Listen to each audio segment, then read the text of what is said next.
राम काज किनु बिनु मोहि कहां विश्राम।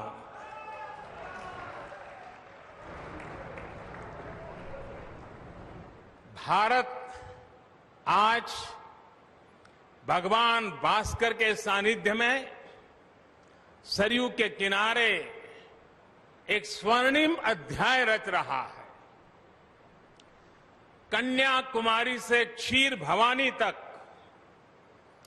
कोटेश्वर से कामाख्या तक, जगन्नाथ से केदारनाथ तक, सोमनाथ से काशी विश्वनाथ तक, समेत शिखर से श्रवण बेलगोला तक, बोध गया से सारनाथ तक, अमृतसर साहब से पटना साहिब तक, अंडमान से अजमेर तक, लक्षद्वीप से लेह तक, आज पूरा भारत राममय है।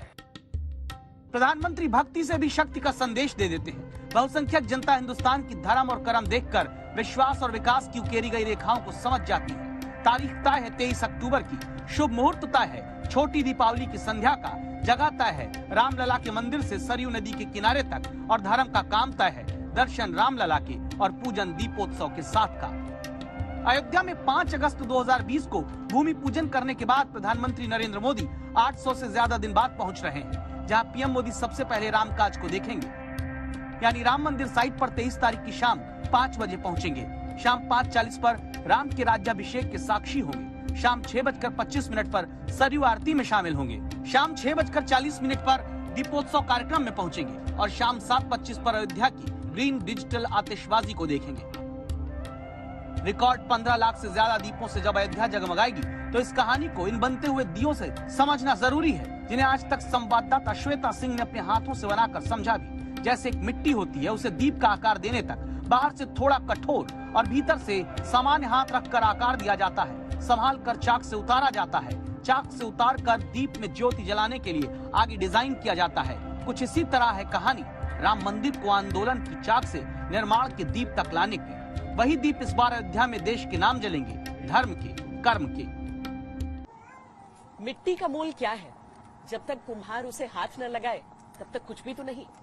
लेकिन देखिए, जो दीपोत्सव साल दर साल एक नया कीर्तिमान स्थापित करता है, उस दीपोत्सव की नींव कहां पर पड़ती है, किस तरीके से ये दीप बनते हैं यहाँ पर।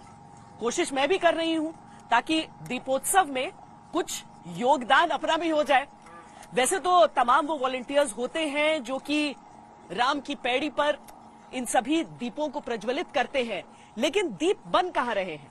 तो अयोध्या में ही यहां पर जो ये तमाम परिवार हैं, वो सब इस बार उन प्रस्तावित 17 लाख दीपों में से 8 लाख दीप बना रहे हैं। अयोध्या में पीएम मोदी के इस बार पहुंचने पर 15 लाख से ज्यादा दियों का वर्ल्ड रिकॉर्ड बनेगा। पिछले साल अयोध्या में 9,41,000 से ज्यादा दिए प्रज्वलित किए गए थे। जब धर्म का दीप जलता है तो कर्म का मौका मिलता है। वही मौका कर्म का रोजगार के रूप में अयोध्या के निवासियों को मिला है। कितना दीपक बना है? यहाँ पे हमें 8 लाख का ऑर्डर मिला था। हाँ। 8 लाख दिया अपने गांव से बनवा करके, वो भी पहुँचा दिए रामपुरी पे। 8 लाख दीपक कितना लोग बनाया? कम से कम 30 घर। 30 घर बनाए। हाँ। कितना समय लगा है सबका?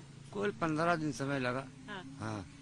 15 दिन समय लगता है, मतलब उसमें जब बनने के बाद ऐसे सूखने के लिए रखे हैं अभी? हाँ, ये सूखने के लिए रखा है। अच्छा। हाँ। तो अब जब यहाँ पर राम मंदिर निर्माण हो रहा है और दीपोत्सव का आयोजन होता है, तो आप लोग का तरक्की हो रहा है? जब निर्माण हुआ था तभी वो आए थे, क्या नाम, मोदी जी आए थे। हाँ। तब भी दिया दिए थे 1 लाख 1.25 लाख दिया दिए थे। तो आप लोग को मिला था? हाँ, मिले को मिला हाँ। था। 1.25 लाख दिया दिए थे। तो आप लोग का बेहतर हो रहा है अभी? हाँ, बेहतर हो रहा है, पहले से ज्यादा भी अच्छा हो रहा है। इनकम इस समय? जी, इस बार बढ़िया है। हिंदुत्व प्लस राष्ट्रवाद यानी धर्म और कर्म का ये मेलजोल अयोध्या से छोटी दीपावली को पूरी दुनिया देखने जा रही है। भगवान राम में अपने सर्वोच्च आदर्श खोजने वाले लोग हैं।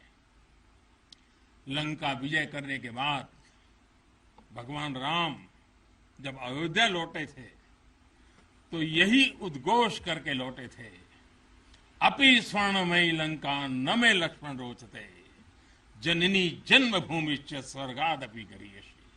यानी सोने और समृद्धि से भरपूर लंका को हमने जीता जरूर है, लेकिन हमारी ये लड़ाई हमारे सिद्धांत और मानवता की रक्षा के लिए थी। हमारे लिए तो हमारी जन्मभूमि हमारी है, हमें वहीं लौटकर उसी के लिए जीना है। भारत माता की जय, भारत माता की जय, भारत माता की जय।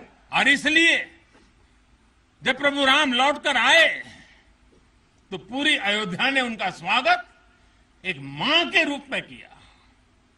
अयोध्या के हर नर नारी ने, यहां तक कि पूरे भारतवर्ष ने दिवाली का आयोजन कर दिया। यही भाव हमें औरों से अलग बनाता है।